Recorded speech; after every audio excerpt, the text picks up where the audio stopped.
Oh, yes. Good evening, everyone. Hello, welcome to this edition of School of Parenting online conversation. Yes, I'm excited to be here this evening. It's a beautiful day. It's a wonderful day in Nigeria today.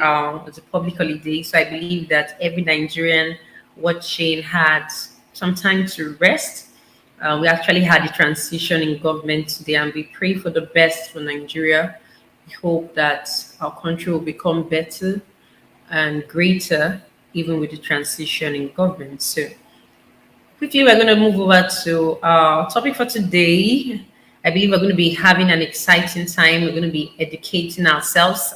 Today, I'm going to be having this conversation with you out there. So, if you have questions, you have comments, you can drop it on the comment box because we're going to be doing this together. So, yes, we're going to be doing it together. So, you're actually my guest for the day. Every one of you out there following me right now. Wherever you are, you can indicate on the comment box. You can give a shout out to know where you're watching from. I'll be glad if you do that. So, welcome again to today's edition of School of Parenting Online Conversation.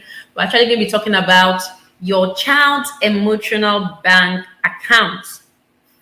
Filled, full, or depleted. Your child's emotional bank account, full or depleted.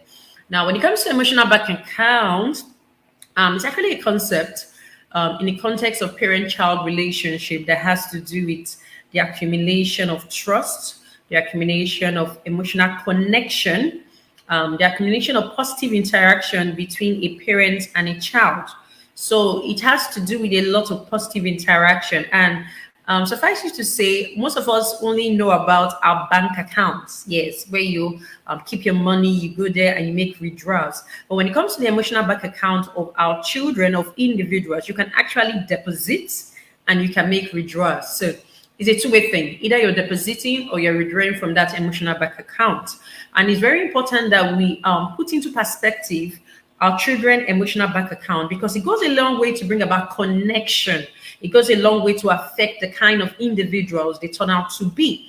It goes a long way to determine our parent-child relationship, the degree to which we connect with our children. So we must be deliberate. Welcome, Itoa, Gloria, Osarima. I can see you. Thank you for joining in. So it's very important that we fill our children's emotional bank account on a daily basis. Now, when it comes to filling the emotional bank account, you have to do it consistently. It's not something you do once and you believe that the activity you have done once or the action you have taken will keep the child through the years or through the months. It's something you do on a daily basis. Now, when we go into our bank account, we make deposits. We like to make deposits daily. Everybody likes to boost their bank account by dropping in money. I know sometimes we don't like withdrawing from our account because we want money there.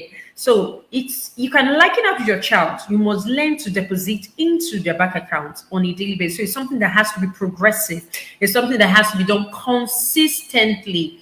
Hello, Faith. Good evening. It has to be done consistently. You don't just do it once and forget about it. So when we talk about the emotional bank account, it actually came into limelight, was brought into limelight by Stephen Covey. So it's something that is very important and very key. So we're going to look at how do you feel the emotional bank account of your child.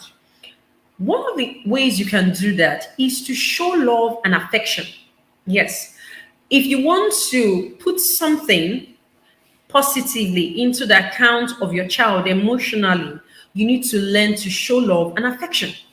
Now, when I talk about showing love and affection, I mean unconditional love, not love that is motivated by what your child can do or what your child, the performance they portray in school or the position they take in school or the skills they can display or the potential they have. No. It has to do with an unconditional love that has to do with who they are, not necessarily what they can do. So if you want to fill in the emotional bank account of your child, you must be consistent in showing unconditional love to that child. You must be consistent in displaying affection to your child. Now, when it comes to affection, you can do that in various ways. Now, you can do that verbally. You can tell your child consistently, I love you. Now, if I ask parents out there that are watching right now, or singles that are watching right now, definitely if you're going to be parents, how often do you tell your child, I love you? Can you remember the last time you actually told your child, I love you? Just pause and think, when was the last time? When was the last time I told my child I love you?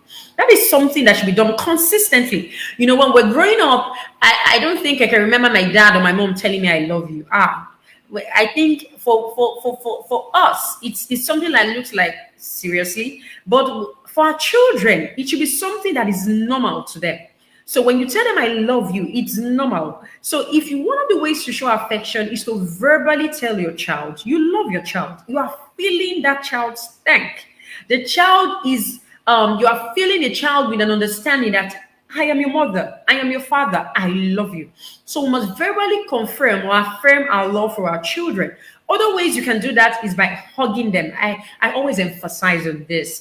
I remember I read somewhere a psychologist said that we need 4 healthy hugs in a day for us to stay healthy. 4. Now, when last did you hug your child? I'm not talking about when you need to carry the child to bed, or maybe the child fell asleep on the couch, so you need to take the child to the bed to sleep. No, I'm not talking about that. When last did you intentionally hug your child?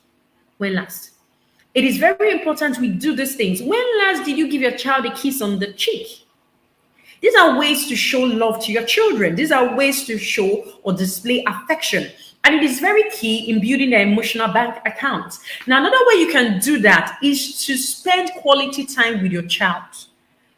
Zig Ziglar said something that to a child, love is time. For those of us that have been following on this conversation, I think there's hardly a conversation I don't talk about it, that love is spelled time for a child. Now, children perceive love based on the quantity or the quality of time you spend with them. So you're going to fill your child's emotional bank account by spending quality time. I'm not just saying spending time. I'm talking about quality time.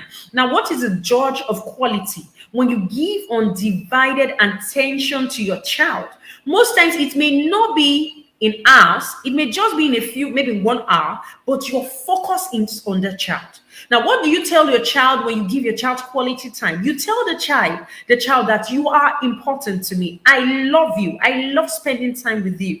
Now, you want to invest in the emotional bank account of your child. You must be deliberate and intentional in spending quality time with your child. You cannot mortgage quality time when it comes to your child.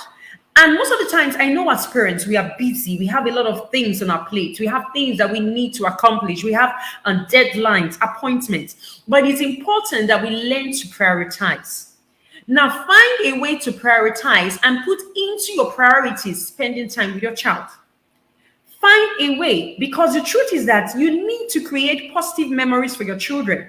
What you leave with your child are positive memories. Now, a time will come, you will no more be here. A time will come that you will not have this close interaction with your children.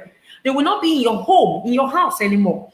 What will be the thing that will keep you together? What will be that thing that will make your child remember, oh, my mother, my father?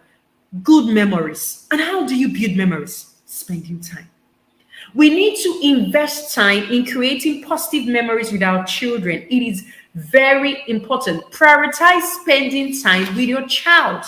It is key. In the business of life, look for time every time in a day. And if you have more than one child, spend time individually with them. Now, there's a time you do family time together, but you need to spend time individually with your individual children so that you can bond with them, so that you can actually connect with them individually. So it's very important. So let's try to schedule quality time, spending quality time with our children, because when you do that, you are investing in their emotional bank account. And I'm going to read a quote by someone, by Abigail Van Brunner. She said, if you want children to turn out well, spend twice as much time with them and have as much money. She said, spend twice as much time with them and have as much money. So, gifts are good. Giving them a life of luxury is good, but your children need you in their life. They need you to be present. They need you to be present. Now, how can you spend quality time with your children? You can go on a walk with them. Yes, take a stroll. You can actually watch a movie with them. You can play games. You can roll on the floor. Let them jump on you. If you have toddlers, if you have preschoolers, let them jump on you. You laugh, you jump. You're spending time with them. You can actually have conversations with them. It's spending quality time with them. You can actually sit with them and hear them speak to you. It is spending quality time with them. So we must be deliberate when it comes to spending quality time with our children. Now, the third thing you can do to invest in the emotional bank account of your children is active listening. Now, what do I mean by active listening? You are listening to your child with undivided attention. Now, in this day and time, we're easily distracted with a lot of things. And one of the ways we're easily distracted is with gadgets.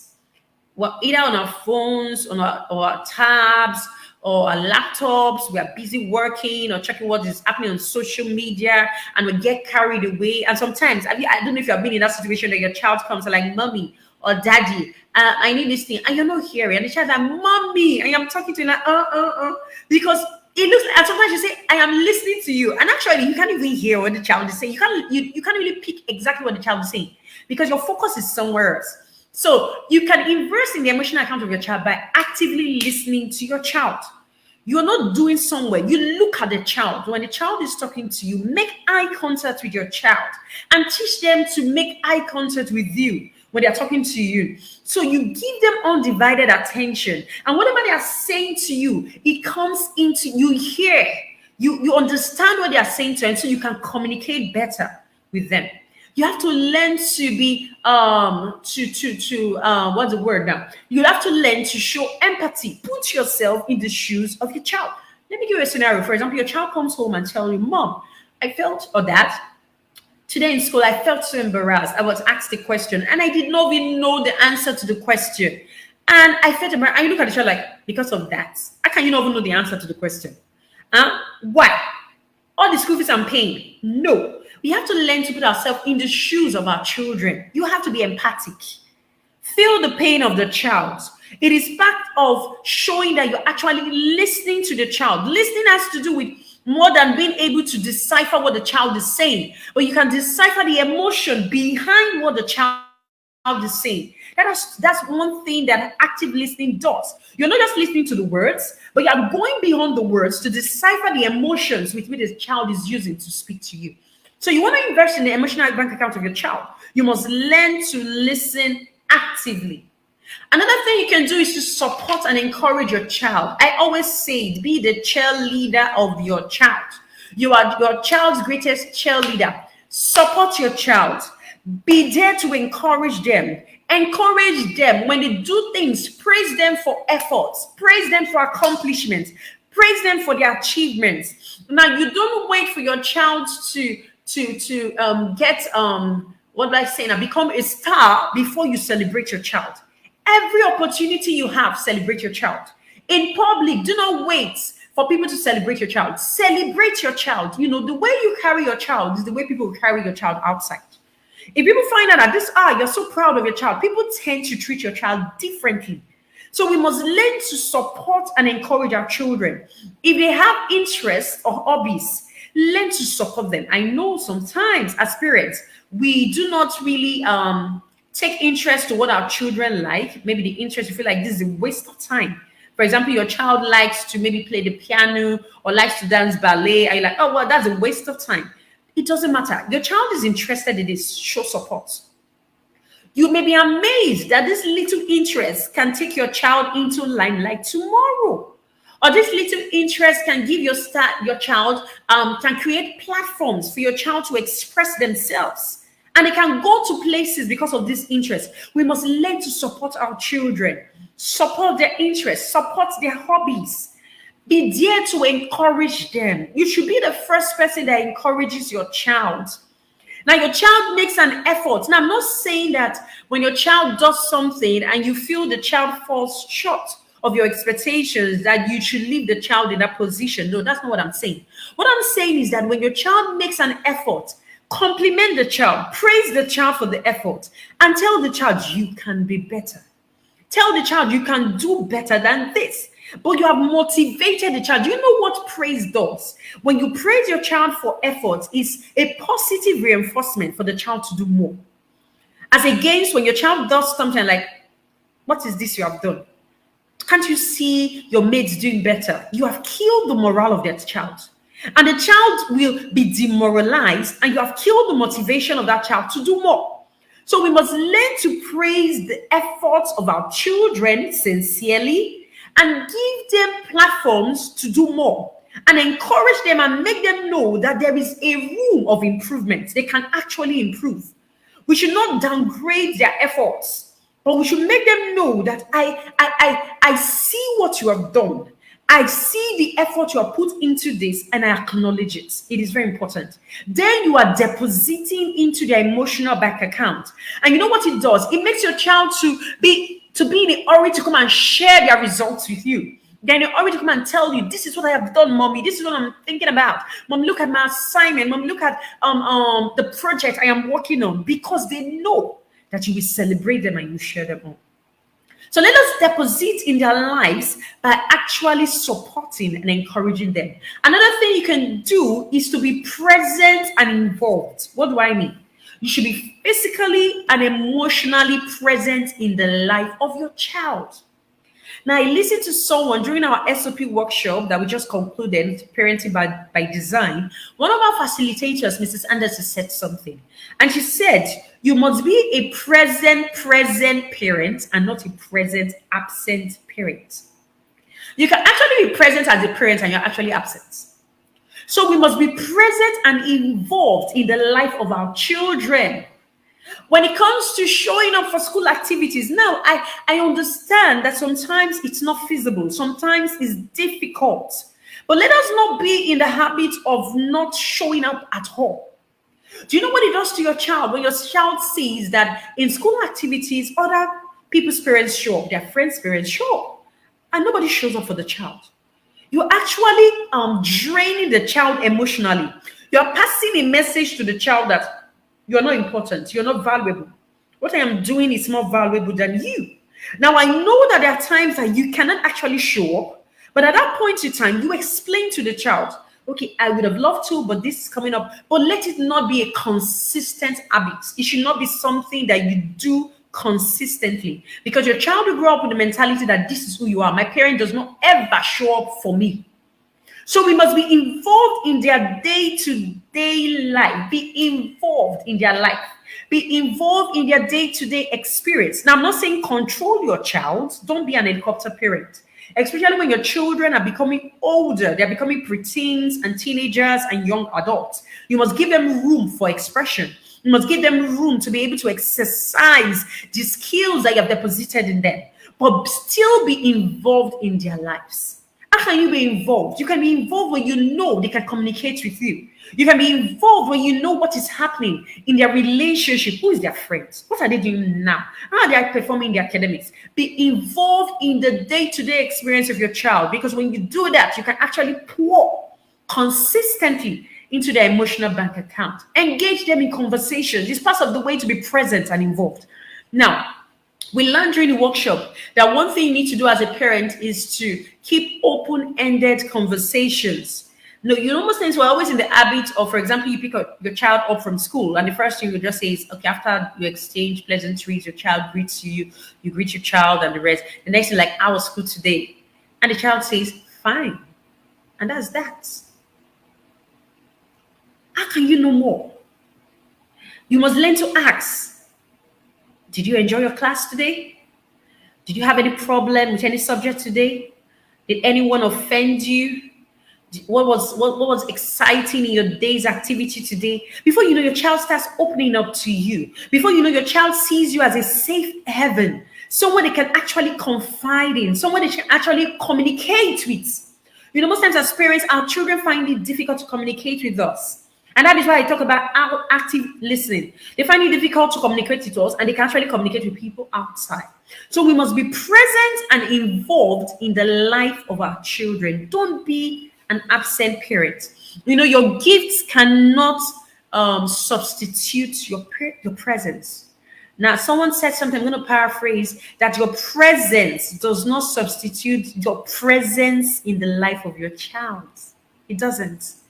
You must be there, literally. You must be involved in the life of your child. Do you know the experiences your child are going through right now? For those of you that may have preteens, teenagers, and young adults, do you know the emotional developmental changes they're going through at this point that they just need someone to confide in? Do you know the mental challenges they're going through right now? Do you know the psychological changes that are happening in their life, the physical changes happening in their bodies, and they're confused at this stage. If you're an absent parent, your child will be confined in someone else. And God help our children that they are confined in the right set of people. So you must learn to be involved actively in the life of your child. It takes a lot of work, especially when you have more than one child. You have to be involved in child A's life. You have to be involved in child B's life. You have to be involved in child C's life. It takes a lot of work. And that is why I pray for every parent out there that the grace to be able to parent well is released upon every one of us today in the name of Jesus. We need grace to actually do this. Now, one of the ways you can actually invest in the emotional bank account of your child, another way you can do that is to establish routines and rituals. Now, children have or develop a sense of safety and a sense of security when they know, when you give them rules or routines, so they know what is expected. You can actually do that, and you can actually establish consequences. So when you do that, your child knows this is what is expected of me at this time. And if I do not do this, this is what's the consequence. So your child, you tend to fill up the emotional bank account of your children on a consistent basis. So your child is not growing in an haphazard environment. So everything, the child does not even know when it's bedtime. Your child does not know when it's wake up time. Your child does not know when it's church time. Your child does not know when it's play time. Your child does not know when it's reading time. They just live life as the day comes. We must create a safe heaven for our children. We must create a safe environment, an environment where your child knows that when I get home, I know there is safety in my house. So your children are always agitating. They want to go home. You know, some children do not want to go home. They like to stay in school. They don't just like to go home. And sometimes ask yourself realistic questions. Why do my child like to stay in school? Why is it that my child likes to stay in this neighbor's house and doesn't like to come home? Is it that you have not created a safe heaven for your child? Is it that your home is not a comfort zone for your child? Is it that the temperature, the atmosphere of your child is not conducive for the elder developmental changes that are happening in the life of your child? We must be true to ourselves as parents, because when we are realistic, when it comes to answering questions and we're sincere, then we'll be able to solve the problems that we encounter in our families. Now, one other thing you can do is to validate the emotions of your child. What do I mean by validate? Don't make light the emotions of your child. I gave an illustration when I started. I think when I was talking about was the active listening. Don't make your children feel like if their emotions do not count. Don't make them feel like when they are sad, they do not have a right to be sad. Don't make them feel like when they want to be excited, overly excited, they don't have a right to be excited. Validate the emotions of your child. When your child is going through a phase of emotional downtime, be there. Validate that emotion. Help the child to identify the emotion and support the child in that emotional downtime. You know, most times as parents, we make our children feel like you don't even have a right to cry, especially for male children. Sometimes what goes like, you are a man, you shouldn't be crying. But the truth is that the fact that a boy child cries does not make the child weak. The fact that a male child cries doesn't make the child weak. The fact that a male child expresses love doesn't make that child weak. Learn to validate the emotions of your child. And that is the time you need to hug your child. That's the time that you need to tell your child, I am there for you. Do you know what these little things don't do to your child? You are investing in the emotional bank account of your child. And your child develops that trust in you, that I can trust my mom, I can trust my dad. Even when I don't feel too good, I can run to them and they'll be there to hold me. It is very important. You know, when I talked about what emotional bank account is, I talked about the fact that it involves trust, an abundance of trust that you've invested in your parent-child relationship. One of the ways you build trust with your child is validating their emotions, making them know that you can run to me when you are hot. You can run to me when you feel that you're embarrassed. You can run to me when it looks like nobody there will be there to hold your hands. I am here to hold your hands. I am giving you my shoulder to cry upon. That is what we should do as parents. Not push our children away and make them feel that You should be an adult. You should be able to handle the situation. There are some situations they can't handle by themselves. And we must be there to help them.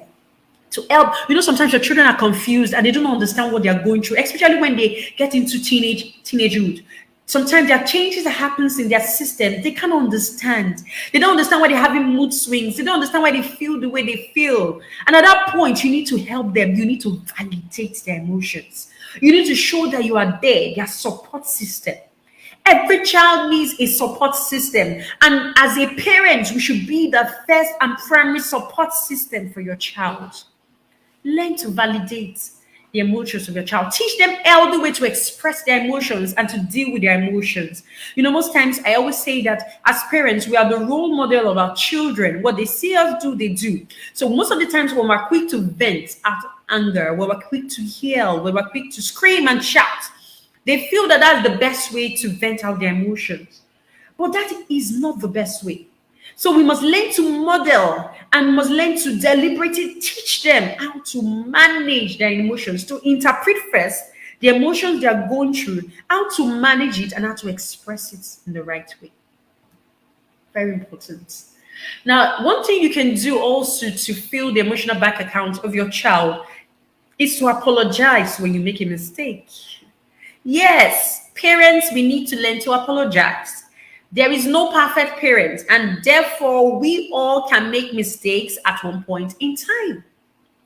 When you know you have made a mistake, tell your child you are sorry. Don't feel like I'm the parent, I can't apologize so much. And you find a way to just appease your child. Then you buy your child some sweets, you buy them some chocolate, you take them out just because you don't want to say I'm sorry. But the truth is that, you know what? When you say I'm sorry to your child, you actually teach your child to say I'm sorry to people when they hurt them. So they know that I'm sorry doesn't make you less. It makes you the bigger person. So when you apologize to your child, when you make mistakes or when you're wrong, you're filling up the bank account of your child. You're building trust. You're building an emotional connection with your child. So your child knows that when my dad makes a mistake, my dad is quick to say, I'm sorry. You know what I'm sorry does when you apologize? You're actually building the broken bridge. You're actually mending that which was broken between you and your child. So there's no distance. You are bridging or bringing the distance closer between you and your child. So as a parent, we must learn to apologize to our children. You're not a perfect parent. Nobody expects you to be a perfect parent. There is no perfect parent anywhere. We will always fall short at one point in time. But what is needed for us to be able to build that trust, to be able to build that emotional connection with our children, is for us to learn to apologize quickly. And when it comes to apologizing, we must learn to do it quickly. Do not wait. Don't wait. Okay, I'm going to wait till when my child is going to bed. I'm going to wake the child up from the bed. I'm going to say, I'm sorry. No. If it is something you can do immediately, do it immediately. So that gap is bridged. So that you don't destroy the relationship you have been building with your child over time. Remember what I said about emotional bank account has to do with feeling, it has to do with process, has to do with consistency. So let us be deliberate as parents. Nobody expects you to be all perfect. When you make mistakes, apologize to your child. You are teaching your child skills. You are teaching your child values, that it is not right, it is not wrong to apologize. It is not wrong to fail. It is not wrong to make mistakes. You know, there's some children that are scared of making mistakes, and I wonder why. And I feel it's based on the way their parents react when they make mistakes. You don't want to bring your child to that point in time that your child is scared of making mistakes. Because when children get to the point that they're scared of making mistakes, they do not want to try to do things. They avoid doing new things because they don't want to make mistakes. If it is not all perfect in their mind, if they do not feel that they're going to get it 100%, if they do not feel that whatever they're going to get into or they're going to engage, they're going to get 100%, they stay away because they're scared of making mistakes. But you will ask yourself that attitude would have been founded from the home, because probably they have made some mistakes in the past, and our reactions to that mistake has taught them that you do not have a platform or a right to make a mistake. Teach your children that they can make mistakes. Teach your children that once in a while they can fail. Because in the roads or on the road to success, There are pitfalls, there are potholes, and once in a while we fall short and we fail. But we don't stay there. We get up, we dust ourselves, and we stand up. So teach your children that it is not wrong to make a mistake, but what do you do after the mistake? So you must learn to apologize to your child when you wrong them. It helps to build trust. It helps to build emotional connection with your child. It is very, very important. Okay, I hope we're learning some things right now. I said a lot about how to invest the emotional bank account of your child. If you're actually following me, I want you to just drop something on the on the comment box. Just let me know you're following me and you're learning something. You can actually drop something you have learned in a few minutes. I've spoken. You can drop something you have learned. So that I know that, I said something that today we're having a conversation together. So anything you've learned, any contribution, thank you, Faith Christopher. Thank you for the thumbs up. Thank you. Anything, if you have a contribution to make, you can actually drop it down there. I'm going to read it out because we're actually in this together tonight. We're learning from ourselves. Thank you, Pastor Igo Biragwai. Thank you so much. Because we're in this together, as parents, we learn from ourselves. Nobody is Nobody is a full package of knowledge. Nobody knows everything. So I appreciate. Thank you, Engineer Alex Kadiri. Thank you so much. If you have a comment, thank you, Pete Godwin Oluchi. If you have a comment, you can actually drop it down there. We're actually still talking about your child's emotional account, bank account, full or depleted. Now, quickly, I'm going to go over to withdrawals. I'll actually be talking about deposits. Now, you can actually withdraw from the bank account of your child, the emotional bank account. It is inevitable. Occasionally, we withdraw. And when we talk about withdrawals, it has to do with conflicts. It has to do with maybe anger when you are angry with your child. It has to do with emotional distancing, emotional neglect. It can do with when you shame your child, when you actually shame your child in public, when you label your child. Yes. That can actually be one of the ways we withdraw from the emotional bank account of our children. But even though we do this occasionally, the truth is that when you are consistent in filling up the emotional bank account of your child, it makes up for these withdrawals that comes once in a while. So that is why we must be consistent. We must be consistent. Let me quickly pause there and read something that. Thank you, Ekino. Ekino does say, sorry for murdering your name. Thank you, Eki. Yes. Thank you, Eki. Let me use the short version of your name, please. It says, lovely. I tell my children they can fail, but get up and continue. Very, very, very, very. That's a very good thing you do because it's to build them in life. The world we live in is not just a success word. You must encounter some challenges and sometimes you fail. Thank you, Faith Christopher. You said validate the emotions of your child. True. Thank you so much. Now, I was actually talking about withdrawals that we make occasionally. When you consistently deposit, it makes up for the withdrawals. Yes, it's like your bank account. When you withdraw money out of your bank account, when you keep depositing money into that bank account, it looks like you never made a withdrawal because you keep filling the account. So even when we make some withdrawals, when we are angry with our children, when we vent out our anger in the wrong way, when we keep away from our children, emotional neglect, when we don't spend quality time with them, when there is conflict, we don't understand what they're going through, and we have loggerheads, we have disagreements. If we find a way to reconcile, probably communicate, apologize when we need to, keep doing what is needed, you find out that the withdrawals will be so minimal that they do not have an adverse effect on your child. So once in a while, we make withdrawals, and we must be careful so that the withdrawals do not become consistent. When you keep withdrawing from that account, you keep offending your child. You keep making your child feel less. You don't encourage your child. You don't spend time with your child. When the withdrawals become excessive and outweighs the deposits, then you're going to have a problem. A serious problem. Now, why? Now we're talking about emotional bank account. Why do you actually have to invest in the emotional bank account of your child? Why do you think you have to invest in the emotional bank account of your child? I'm going to give you some reasons why, so that you can take it seriously. One of the reasons you need to do that is because you need your child to be emotionally balanced. Your emotional well-being of your child is critical. Now, the emotional well-being is critical. I say it again. The mental well-being of your child is critical. You need your child to develop a healthy self-esteem. You need your child to be confident in themselves. You need your child to believe in its our abilities. You need your child to have a healthy self-worth. That is one reason why you must constantly deposit in the emotional bank account of your child. You don't want your child to have a mental or emotional breakdown. Why do you think children get into depression? Why do you think children get into a phase where sometimes they can consider suicide? Or they feel that nobody loves them, they feel that they're alone in this world? It's because parents were not deliberate in investing and depositing the emotional bank account of those children. And so they get the idea, or they feel that I am alone in this world. Nobody loves me. Nobody cares for me. My parents just brought me into this world and they do not care for me. No, those things, sometimes when your children say certain things, listen to them closely.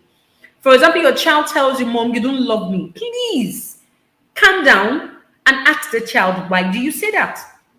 You may be shocked that there are some things the child has perceived or the child has interpreted and is passing a message to that child that you don't love the child.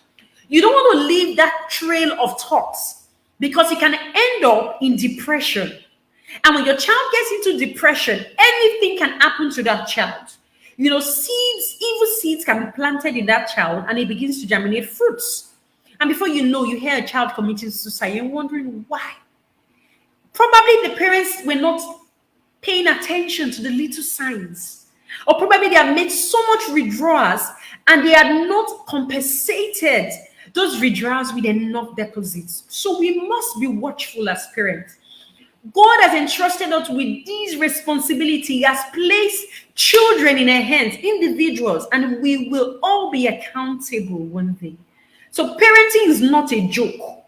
You have a life that God has placed in your hands, and He expects you to be faithful. So you don't live as a parent expecting that, okay, whatever the child turns out to be, it is fine. It is not fine. Because there is an expectation God has of the child He has placed in your hand. And that is why you must do your research and your homework spiritually, physically, in all ramifications, so that you can birth and bring forth a generational eye-opener, a child that will be impactful in your world. And we have a better society and a better world. So one of the reasons you need to invest in emotional bank account of your child is because you need an emotionally balanced child. Another reason is that you need to build trust. Investing in your child's emotional bank account builds trust. Your child will be able to confide in you. Your child will be able to come to you and communicate with you. Your child will know that I can rely on my parents. So it builds trust. When your child knows that you give them a listening, or you give him or her a listening ear, and you are there when they are hurt, you are there to hold them. You are building trust. And you will be the first point of call when that child is having problems, not somebody else. So it builds trust. Another reason why you need to do this is because it creates communication, an open communication between you and your child. Your child knows that they can express any feeling they have to you. Some parents have gotten it so right that their children can discuss anything with them. There's nothing too big to talk about. There's nothing too small to talk about. So it helps you to create an open channel of communication with your child. Your child knows that they can talk with you, even with things that don't make sense. And that is why we must not be quick to shut down our children. You have toddlers, you have preschoolers, and they're coming, mommy, mommy, mommy, mommy. Do you know this? Do you know that? Sometimes you don't understand what they're saying. That's the truth. The real truth, you don't understand what they're saying, but don't shut them down. Because if you're consistent in shutting your child down, please go and play. Please, mommy is busy. Please, mommy cannot listen to you right now. It gets to a point that that child will not come to you anymore. And every human being needs an outlet to vent their thoughts, their feelings. So if your child is not talking to you, who is your child talking to? Think about it. Especially for us that has preteens, teenagers, and young adults. If your child is not talking to you, your child is not talking to you as a mother, not talking to you as a father, who is your child talking to? Because that child must be talking to someone. Yes, it is part of the way we are molded as human beings. It's part of our makeup. We must communicate with someone. So ask yourself questions. My child doesn't talk to me. So who is my child talking to? So when you invest consistently in their bank account, you're actually creating an open channel of communication where they can actually talk to you on anything anything that bothers them, their thoughts, their feelings, their fears, anything. Another reason is that it brings about positive behavior and cooperation. Most times we're already talking about discipline. We need to discipline our children. Discipline will be much easier when you have an emotional connection with your child. Positive behavior. Now, your child will be quick to follow your instructions when you have an emotional connection with that child. They'll be quick.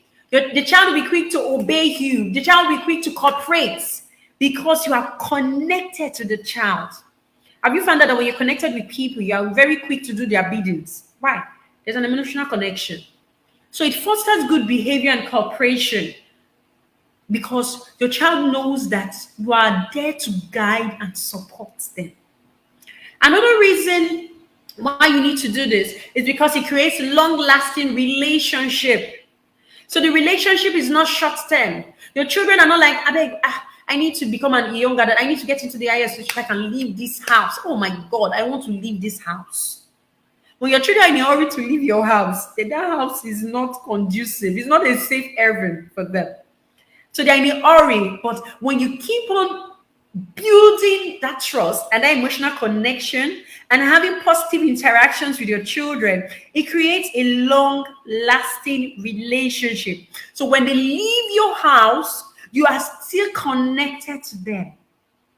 Yes.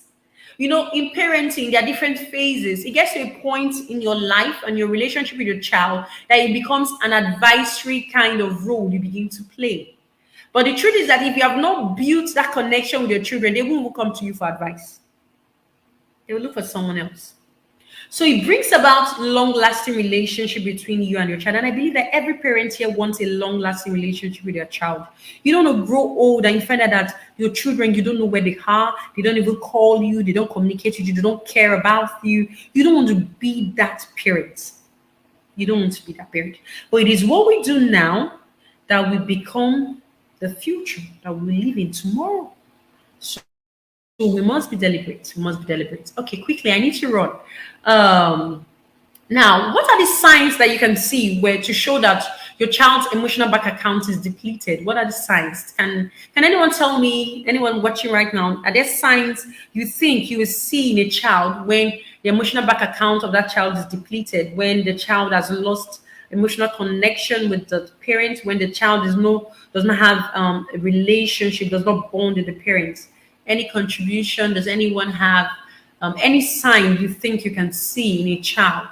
Any sign you can see in a child when the child is starving of love, when the child is being starved of emotional connection, when the child is being starved of bonding with their child. Okay, I'm going to expect some comments. I'm going to continue. Now, one of the signs you can see is emotional withdrawal.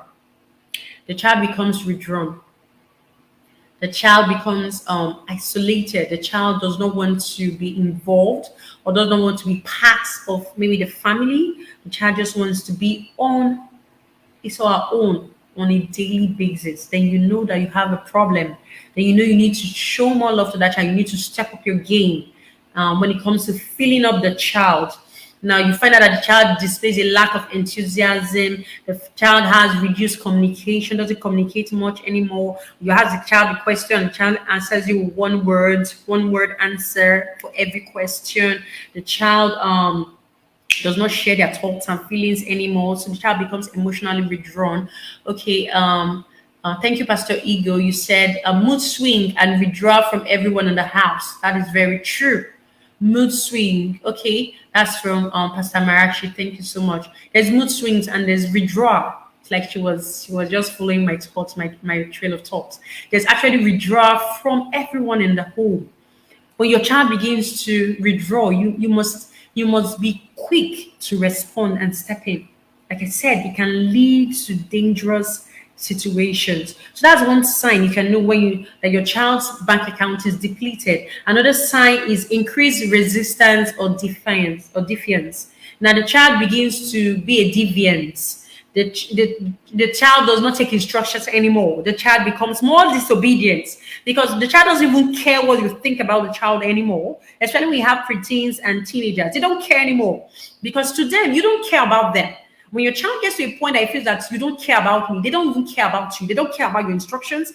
They do whatever they like and feel that I don't care about the consequences. So the child becomes more resistant to your instructions, more resistant to your guide, more resistant, and becomes exhibit defiance. And the child becomes a deviant. The child just do what they like and displays oppositional behavior.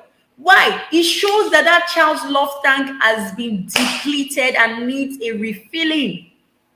Yes. Thank you, Mr. Deary.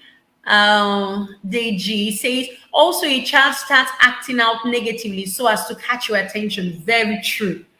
Very true. They start misbehaving. You know, most of the times when your children misbehave, it's not because they want to misbehave. Most of the time they do that because they want your attention. Probably they're trying to get your attention. You're not just giving them this attention. So they just feel, okay, the best way to get your attention is start misbehaving. Because when they misbehave, they always get your attention. Because that's like, stop that. Don't do this. You pay attention to them. But that's not the best way we should pay attention to our children. We do not need them to start behaving in the wrong way for us to give them the necessary attention. It's a sign that your emotional bank account of your child is depleted. When increased resistance, and like Mr. Deji has said, there's increased aggression. There's increased aggression and acting out. Your child just, before you know, they just give it outbursts. They're crying, they're yelling, they're shouting, they're throwing tantrums. They need your attention. They need your attention. Exhibiting negative behaviors just to get your attention. It can be a sign that the emotional bank account is depleted and you need to pour in more unconditional love.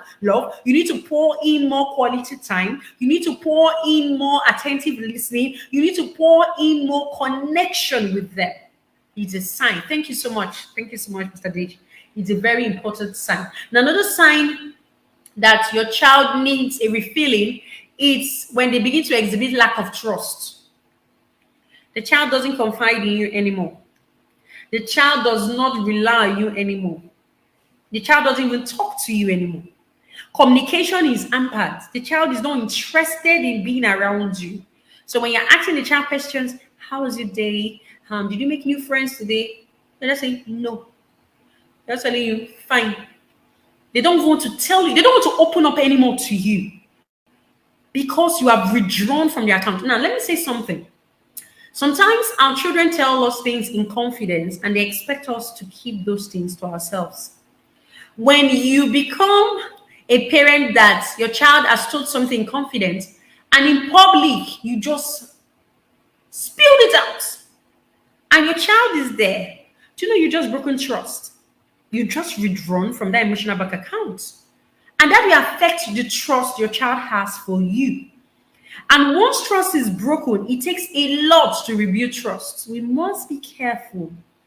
When your child begins to exhibit lack of trust and they can't confide in you anymore, it's a sign that probably you have withdrawn so much from that account by probably not keeping your end of the bargain, by probably not keeping the secret they told you, by probably not keeping in confidence what they've told you.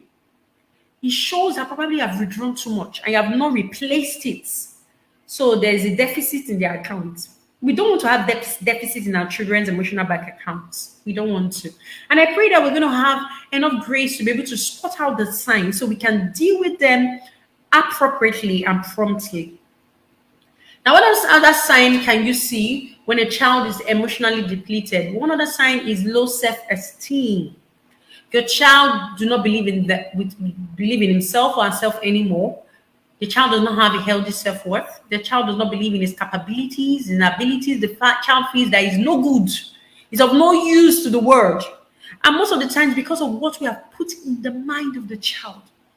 As parents, your words are powerful. You know, when the Bible says death and life lies in the power of the tongue, it wasn't joking. You are a script writer in the life of your child. When you begin to say words, you're writing a script. When you begin to say words, you're molding the future of your child. You must be deliberate. Your words can affect the self-esteem of your child. There are a lot of children with unhealthy and low self-esteem today, and if you trace it back, it's because of the words their parents said to them. When you label your child, a parent tells a child, you will amount to no good. You are no good. How come I gave birth to a child like you? How come you can't even pass your exams? You are not even beautiful. Look at you, very ugly. As I'm trying to say, ugly duckling. And I wonder who gave birth to the child. Your child is an extension of you. Either extension of your husband and yourself, extension of both the father and the mother. So we must be deliberate in what we say to our children. It can affect their self-esteem. Because when they go out there, what plays in their mind is what daddy says to me. So for example, the child is about to try out in a competition, and mommy and daddy have said to the child, you can never amount to anything. You will not succeed. You can never even be first position. The child begins to think. It stays in the subconscious mind and it comes out. And before you know, it begins to play tricks on their mind, and the child withdraws. Like, I can't do this because I am a failure. That's what my parents think, and I believe it. It takes a lot to debunk those things from the mind of a child. So another sign you see is low self-esteem. Let's be deliberate in building the self-esteem of our children. One way you do that is to hype them with positive words. Say words over their life. Speak life. Speak life. Declare God's word over them. Tell them who they are and not what you see or what they can do right now. Tell them who they are. You know, there is a true picture of every individual and who the individual is today. And it's a work in progress. We are working towards who we have been made to be. So tell them who they are. The right picture. You are beautiful. You're intelligent. You excel in your endeavors. You are creative. You have a sound mind. You can do everything. Tell them those words. It builds the esteem of a child. Even when a child does not feel confident and the mother is telling the child, you can do this. I believe in you. You can go there and excel. You find out a child that ordinarily people think is timid because the mother has been saying that word and the child believes the word. The child goes out there and the child performs amazingly well, and the child wows everybody. Why? Because the parent said something. Let us not switch off the lights in the lives of our children by the words we say. Don't kill the self-esteem of your child. When your child begins to showcase low self-esteem, it's a pointer. It can be a pointer that the child's emotional bank account is depleted. You must be careful. In the heat of anger, be careful what you say to your children. It's better to be quiet. Better to be quiet. I tell people that words spoken cannot be taken back. The words, the best you can do is to apologize, but you can't take the words back. You know, I give this illustration every time. When you tear a sheet of paper and you throw it into the wind, what happens to the paper? It blows away. Even if you try to pick up the pieces and you try to bring the paper back together, you can't have a complete sheet anymore. Negative words can do that kind of harm in the life of a child. Let's be careful. Low self-esteem. We don't want to have children with a low self-esteem. Those kind of children are easily taken advantage of. People can sway them off their feet easily. Easily. Build the confidence of your child. Invest, deposit in the emotional bank account by speaking the right words. It is very important. Another sign is when you withdraw by reacting negatively to your child. When you withdraw when you react negatively to your child, another sign is that the child becomes cold to you. And the child does not want to speak to you. The child does not want to be around you. When you find that your child is looking for ways to not be present or not be in your midst, it can be a pointer to the fact that that child's emotional bank account is depleted. Every moment they have to escape your presence, they are running away. So your child cannot literally sit with you in the same place. They're just looking for an escape route. No. It may show that you have not built an emotional connection with your child. You have not built trust. And you have not had positive interactions with your child. we need to round up this conversation. We need to round up this conversation. I'm going to round it up now by taking the last part, which has to do with limitations of parents. Now, I understand that as parents, we have limitations. Yes, even for soon to be parents, I know you're going to have limitations. We have time limitations. We have a lot of things we need to do. We need to take care of these children. I understand that. We have limitations. We are stressed. We are stressed. It can be a limitation of building or depositing emotional bank account or building trust between you and child, a connection. Yes, I understand that fact. Limitations. You don't have time to engage with a skill or prioritizing. It's a limitation, but we can work on every one of these limitations. I tell parents, if God has entrusted you with a child, then He knows that you have the ability to raise that child properly. Don't waste this opportunity. It's a gift. Parenting, to be a parent is a gift. Don't joke with it. So amidst the limitations, let us find a way to be able to deposit in the life of our child positive things. Let us try to prioritize, like I said earlier on, we can plan so that at least in a day, even if it's 1 hour, give to your children. And you find out if you have more than one child, in a week, you find out you apportion few times with each and every one of them individually. It is possible. There is nothing that is impossible. If you set your hearts to it, you can actually do it. So I think we need to round up here. I don't know, do we have any questions? Do we have any contributions? We're actually talking about your child's emotional bank account, full or depleted. I've said how you can invest in the emotional bank account of your child. Signs that your child's account is depleted, the limitations of parents, why it's important. We build emotional bank account of our child. The emotional bank account has to do with your emotional connection with your child, the bonding with your child, the trust you build with your child, and the positive interactions. That's what it has to do with. That's what it deals with. So, do we have any contributions? Do we have any questions? If you're actually with me, can I see your favorite emoji to show that you're with me, got value for your time today? Can I see people that have gotten value for their time? If you've gotten value for your time, can I see maybe an expression on the comment box? If you've gotten value for your time, you can actually see value. You can give me your favorite emoji. Thank you, Faith Christopher. If you've gotten value for your time. And this is one thing we do, School of Parenting, SOP online conversation holds monthly. And we look for topics that we can actually help parents with. So it's a monthly thing. If you've gotten value, can I see value? Can I see an emoji? Thank you, Pastor Ego Mirabai. Thank you, everyone. Thank you for joining us today. It has been a wonderful experience. I believe we have learned a lot. Thank you, Mr. Deji. Thank you so much. Thank you. Thank you for connecting with SOP. You can follow us on our. Thank you, Mrs. Bitoy. Thank you for joining us. Thank you so much. I really appreciate for giving your time. Time is valuable. I appreciate every one of you for coming online today. You can actually follow us on our social media page, Instagram and Facebook. It's School of Parenting 1. That's figure 1. You can follow us. You like our page, share a post. You can follow us on our page. Thank you so much. You can actually get our SOP affirmation 30 days affirmation card.